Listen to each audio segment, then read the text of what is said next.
Welcome to the Art of Healing podcast, the podcast that is dedicated to helping you connect with your mind, body, and spirit. This is Charlize, physician and Reiki Master, and thank you so much for joining me. I would like to remind you that although I'm a physician, the information you receive in this podcast is for educational and entertainment purposes only. You can find my full disclaimer at my website, www.healingartshealthandwellness.com. If you like what you hear on this podcast, sign up for my weekly newsletter. Check your show notes for more information and for the link to sign up. Thank you.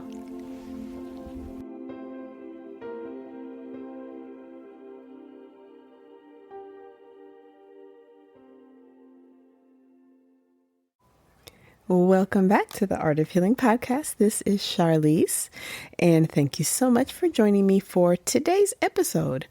I am rebroadcasting an episode that was created a few years ago with a dear friend of mine, Brandi Gibson, for Stress Awareness Month, which is the month of April.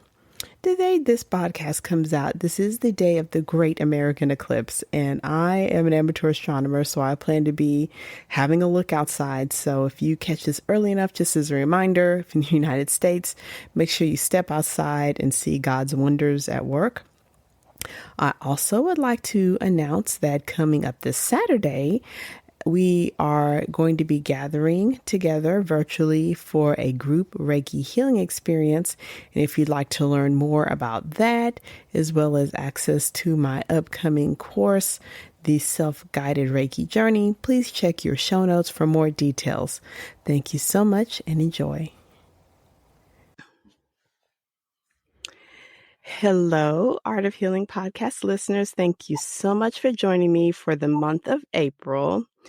I am honored and just absolutely pleased to have one of my favorite guests and a very dear friend who has agreed to join me to help kick off the month of April with a special podcast episode in which we are going to talk about stress awareness. Listeners, you may or may not know that April is actually Stress Awareness Month, and I think we can all agree that stress levels are higher than we've ever known. So I would like to reintroduce the listeners to Brandi Gibson. She is a licensed marriage and family therapist, as well as a licensed alcohol and drug counselor. She's worked in mental health for almost 17 years. She's also a yoga instructor, and she has been practicing yoga for 23 years. Now she is officially licensed for over 4 years. 2 years ago, she became a Reiki Master. She combines all of these modalities in her holistic approach to healing. You can find Brandi on Instagram at yogini_Brandi, which is spelled YOGINI_BRANDI. That's on Instagram. And you can also find her on Facebook at Yoga Be Brandi at YOGABYBRANDI. In your show notes, I will make sure to put all of her information in there. Brandi, say hi to the listeners. Good morning, listeners. All right. So I figured if we're talking about stress and we are talking about how it impacts us and how it shows up, what better person to ask than someone who is working with human minds and human bodies? And honestly, Brandi, I don't know how you get it all done. I think you and I were kind of chatting about that a few days ago. Like, I don't know how you do so much. But let's start off with a question, if you don't mind. I'd like you to describe, just in your own, however, what is stress? How do you define stress? Well, I feel like stress to me is something that just completely overwhelms me. Maybe it's something that even robs me of my own peace, my own mental peace, something that it could come out of nowhere, or maybe I've been anticipating it coming up. Maybe it's a stressful event or a stressful, say, individual. It could be a time period. Let's face it. One of those big stressors is next month, it's tax time, right? And so we business owners feel that crunch, right? Building up, stress can build up over time. Maybe sometimes stress comes out of nowhere. I know for me, I have a tendency to hold my stress in a certain part of my body, which we're kind of going to look at a little bit later in the podcast, talk about how we can release that. For some people, they hold their stress maybe up in their shoulders, maybe it's in their jaw. Other people, it's in their tummies or maybe in their lower hips and lower back. So I think stress is just, it's different for everybody. What may be stressful for me may not be stressful for somebody else, and vice versa. Again, it could be financial stress. It could be relationship stress. It could be work stress. I'm seeing a lot of that in my private practice, as you can imagine, a lot of work stress. And then we have the pandemic stress to go on top of it, which is just a new thing for all of us. I mean, well, not new anymore. We've been in it for 2 years now. But I feel like stress is just, it's individualized. It's whatever we feel we cannot handle at that moment, at that time. And it gives us just that sense of maybe that urge of wanting to run away. You've probably talked about in your podcast about that fight, flight, or freeze syndrome. For me, I'm one of those where I want to avoid or flee. Some people may fight and others may just completely freeze up. And so stress is really individualized depending on our situation, our environment, maybe even our coping skills, our resiliency, how we were raised. Were we raised to handle stress in a positive manner, or were we raised to avoid it and ignore it? Maybe we've been raised that some people are kind of conditioned to be around stress all the time. And gosh, if they don't have that, if things get boring or slow or quiet, then they will almost create it so that they can go back to what they're used to, their norm. So stress is just different for everybody. And we might even look later about how it affects not only the body, but how it affects the mind too. It was so interesting what you just said. We all hold our stress in different parts of our body. And I was slightly laughing at myself because I have opted into holding the stress in my neck right now. And I kind of laugh because I'm like, well, that was a convenient place to put it. So I can do Reiki on my neck pretty easily during the day. But that's such important information as far as that run, fight, flight, freeze. Mm-hmm. And we have discussed that on this podcast. We've talked some about the autonomic nervous system. I know you and I have talked about the polyvagal philosophy, but yes, that is so interesting. And particularly, I think I'm fascinated because you work as a counselor, you work with people in, to me, the most intense setting that there can be.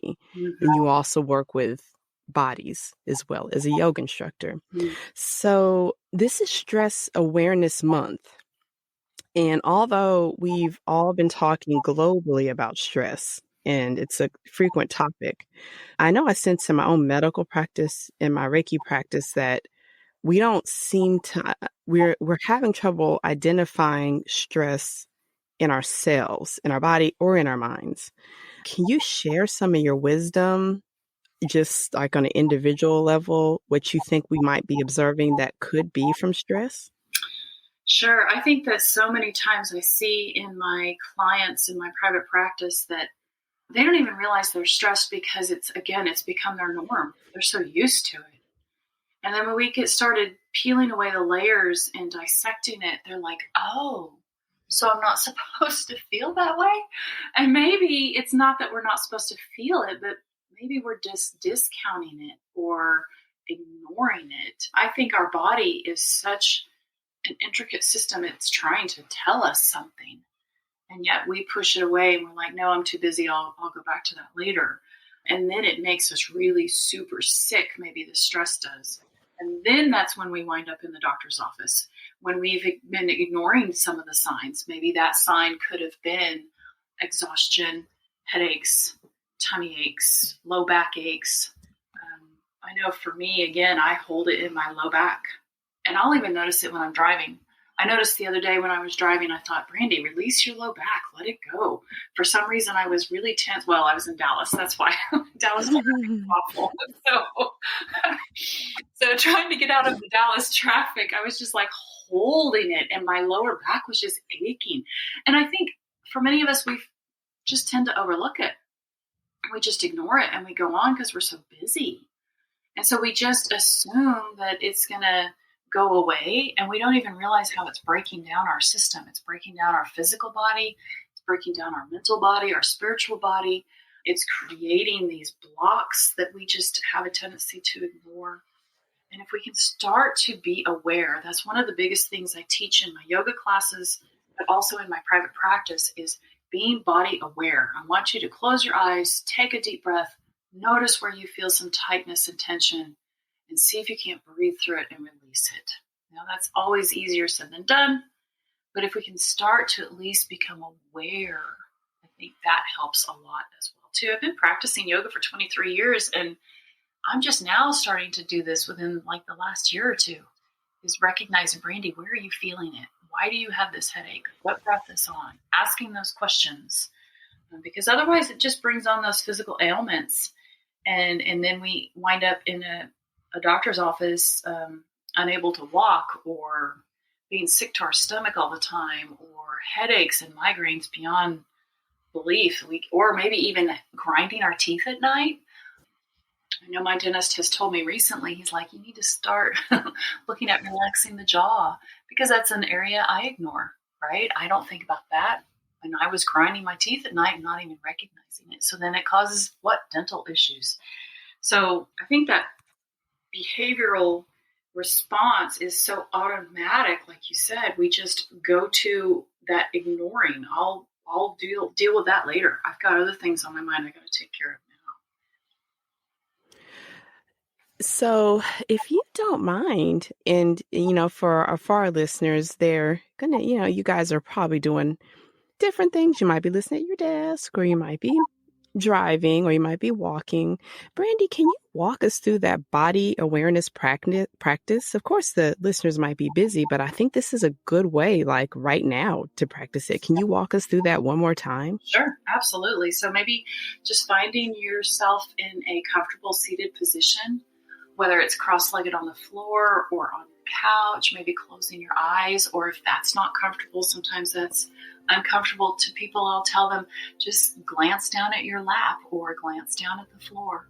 Downcasting the eyes helps release that stress too. So whether those eyes are closed or just downcast. So maybe taking some really big, deep cleansing breaths, breathing in so deeply that we feel like we can't even breathe in anymore, and then very slowly releasing it as if we're blowing out a candle. And I will even tell people sometimes it helps if we will just take the left hand on our heart and take the right hand on our belly. And I do this on purpose because it reminds me as a practitioner, but also as just an individual, a teacher, I need to breathe down past my heart. So many of us do a short, shallow breath when we're stressed out and we're anxious and nervous. And I want you to focus on breathing all the way down to that belly button. So my left hand's on my heart, my right hand's on my belly, and I'm going to breathe all the way past that left hand, past my heart, all the way down to my belly button. And then exhale, send that breath all the way back up through the top of the head. I also tell my practitioners, or my clients, think about that infant lying on its back. As you watch that infant breathe, that whole belly just rises and falls.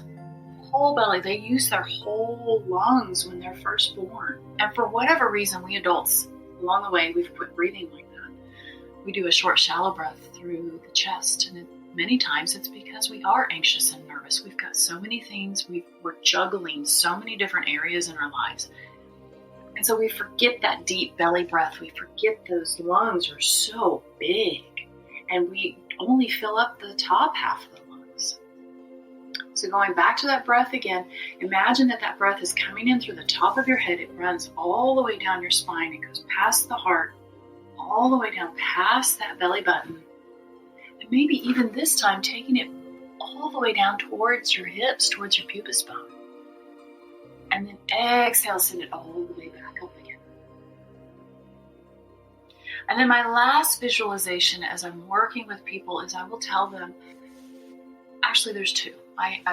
There's two. One is imagine when you breathe in, you are sending little love notes to your entire body.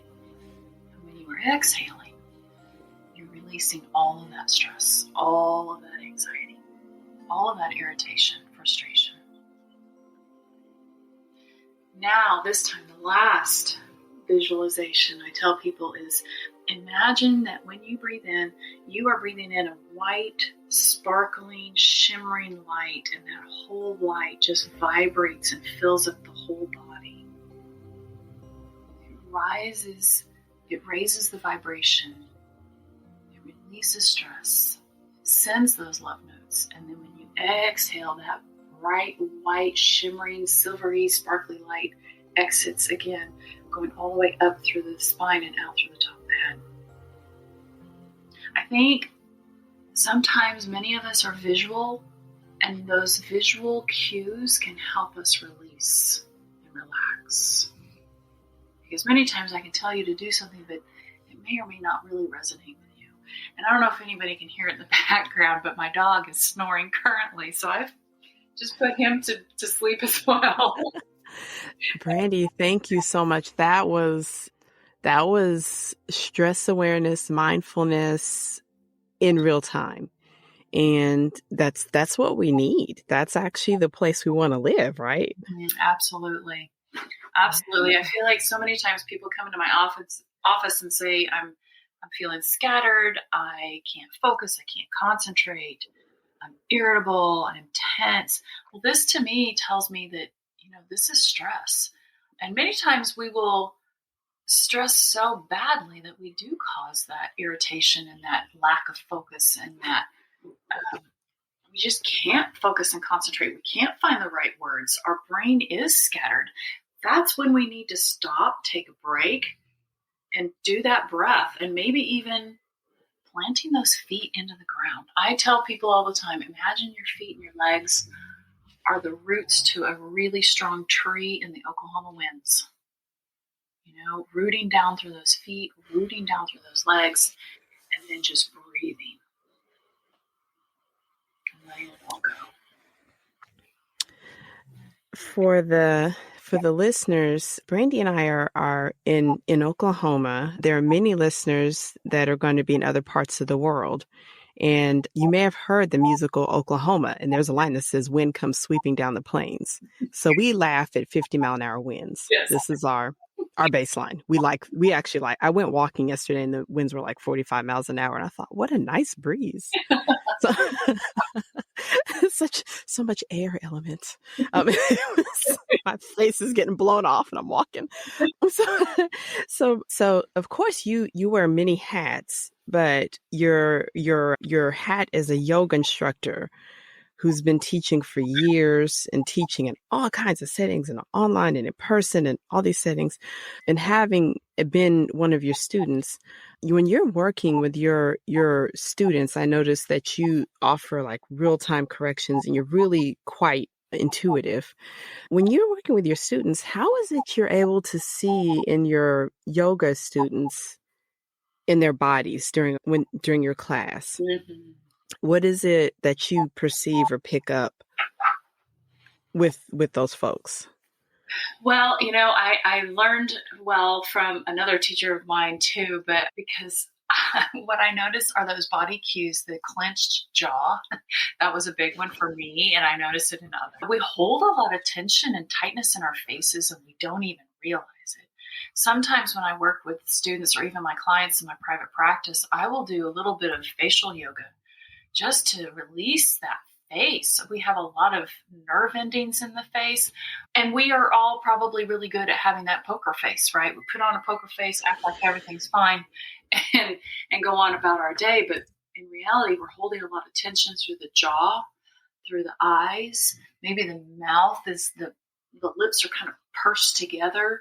And then maybe the neck and the shoulders. I see a lot of tension and tightness in that as well too. And I tell people all the time, we want to create space between the ears and the shoulders. So we want to really drop the shoulders, let them hang, let them be heavy, and just see if we can't elongate through that neck and really create space between the ears and the neck. Don't let them be BFFs. We don't want them all crunched up next to each other, but just relax. So one of the great things about yoga is you can take it anywhere. You can do it anywhere. If you're sitting on a plane, if you are in your office, if you're on a conference call, wherever it may be, in the grocery store, standing in a long line, you can do yoga that way. Yoga goes with you wherever you go.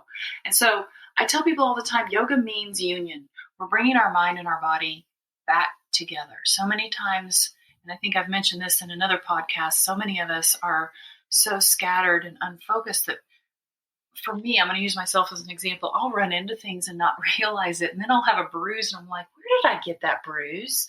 And I've just walked into a table, right? Because I'm not aware. And so if we can bring the yoga and the mind, or bring the mind and the body back together through yoga, it's that building that bridge, that union. And we're becoming that whole individual, that whole being.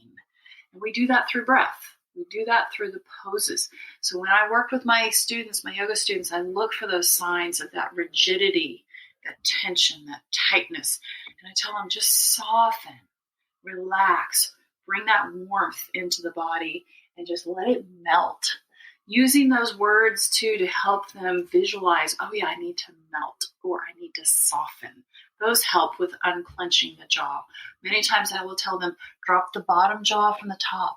Let those teeth have some separation.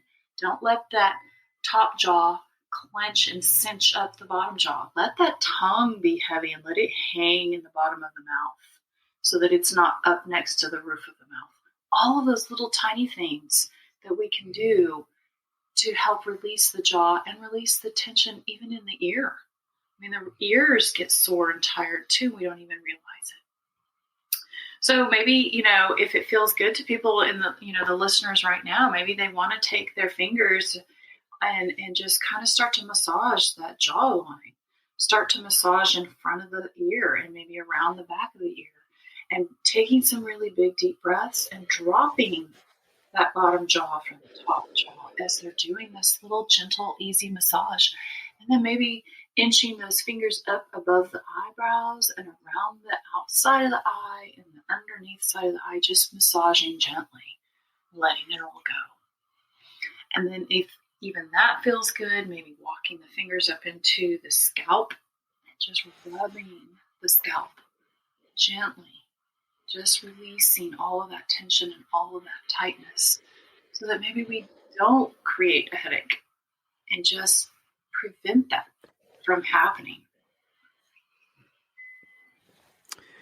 I briefly forgot that I was taping a podcast with you because I was massaging my scalp and my jaw. And I sort of floated off there for Good, it works. I was like, wait, I'm the host. Teeth grinding, which is also called bruxism, is a fairly common complaint in my medical practice and probably one of the most awkward interactions because patients will come to me expecting a medical solution. And then I'm coming back to them asking, why are you so stressed? And what can we do about your stress? And it just happens over and over. And so everyone can hear you say now that, that teeth grinding, feel the muscles around your jaw, your TMJ joint. Brandi, you were taking us around there, helping us gently relax the muscles around our TMJs. It's so cool. The scalp massage, that's all of that. So thank you so much, because I bet a lot of us have been, especially with the news and everything that's going on. As much as we want to send our prayers, and well wishes, we as humans, we all carry that pain with us. So thank you so much for sharing that.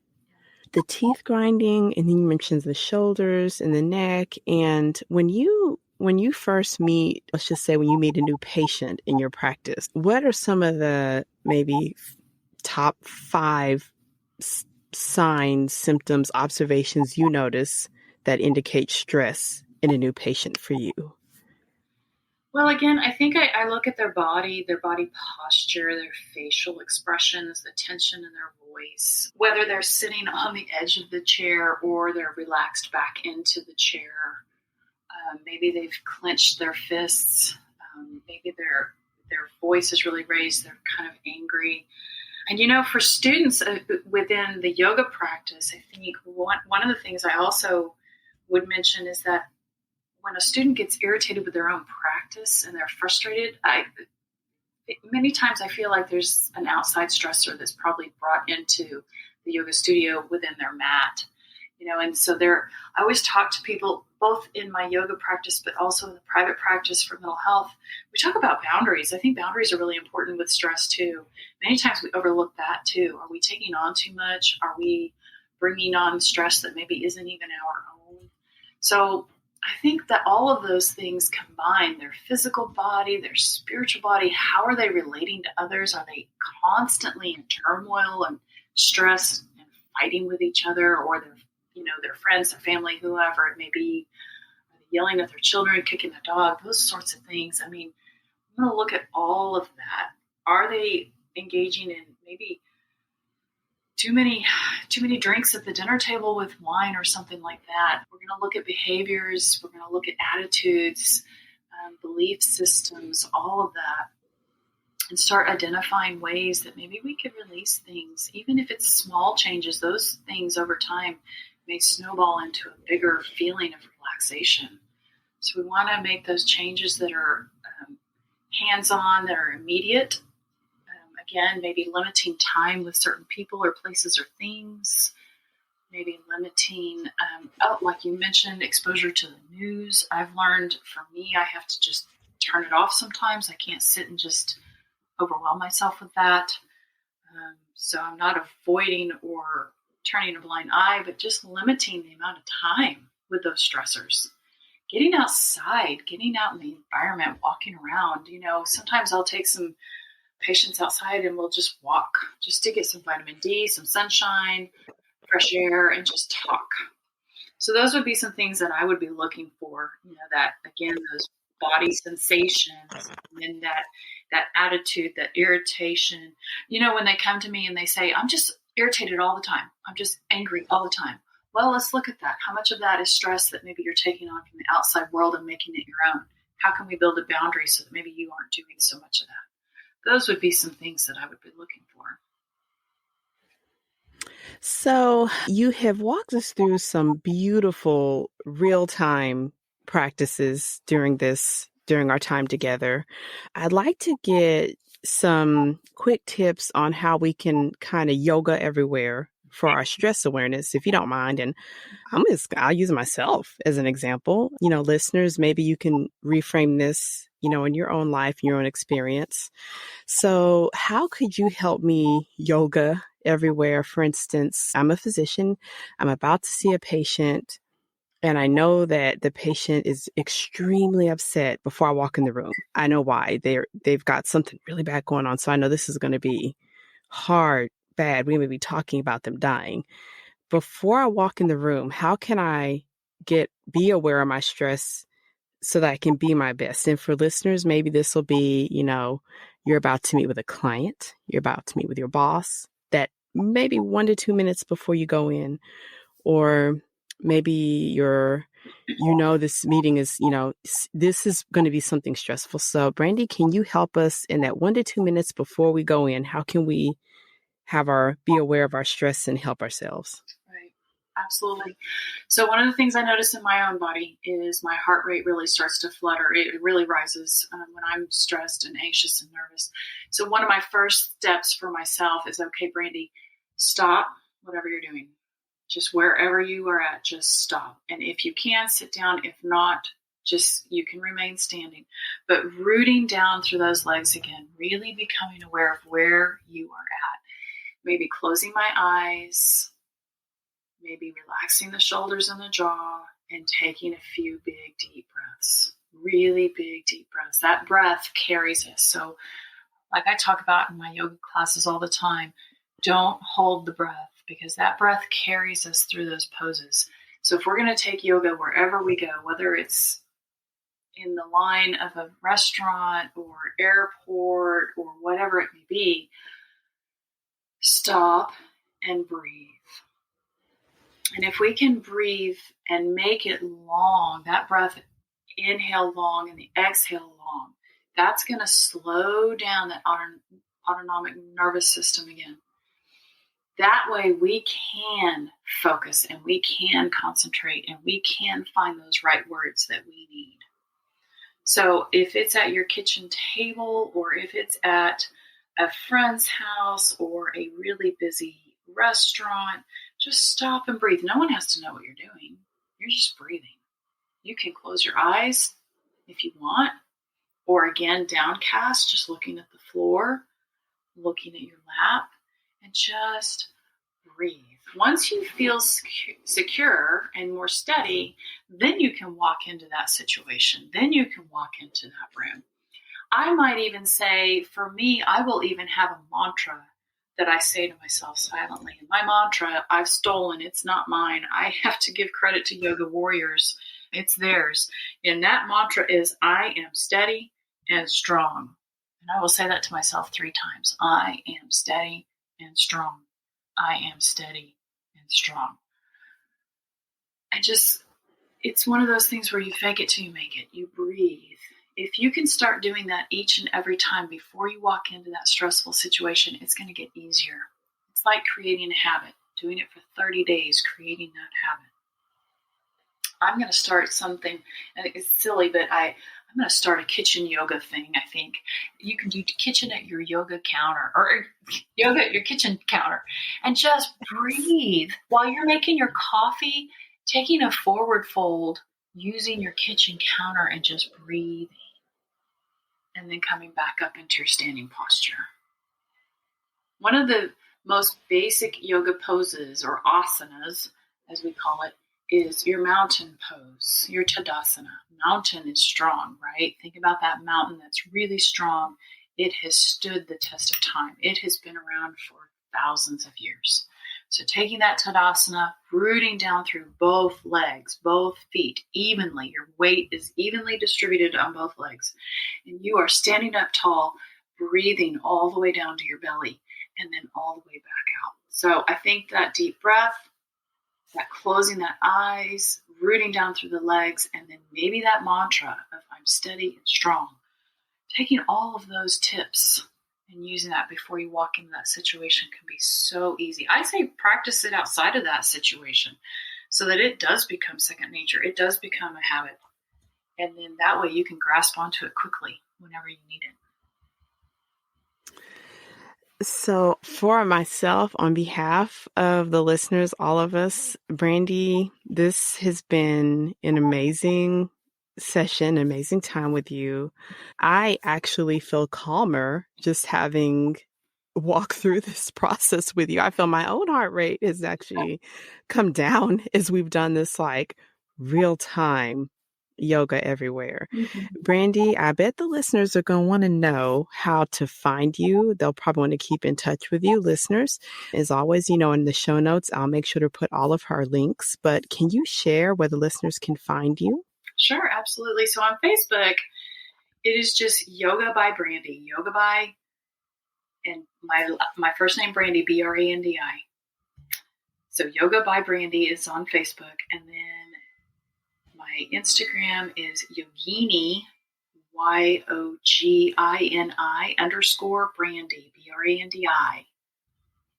So Yogini _Brandi on Instagram.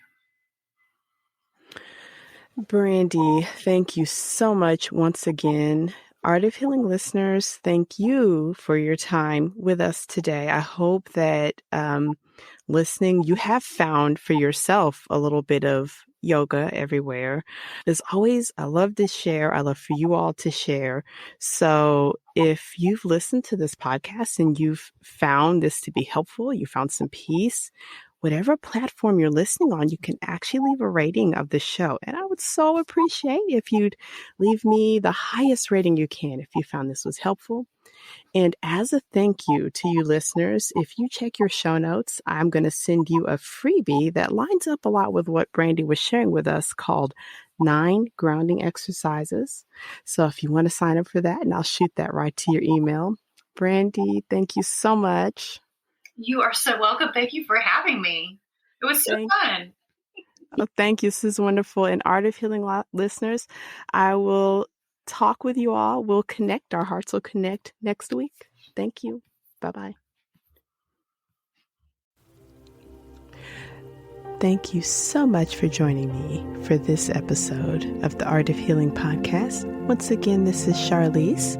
You can find out more about me at www.healingartshealthandwellness.com. Did you know I have a blog as well as online courses? Check your show notes to sign up for more information about healing arts, health, and wellness. Thank you. Please feel free to share this episode with your friends, family, and loved ones.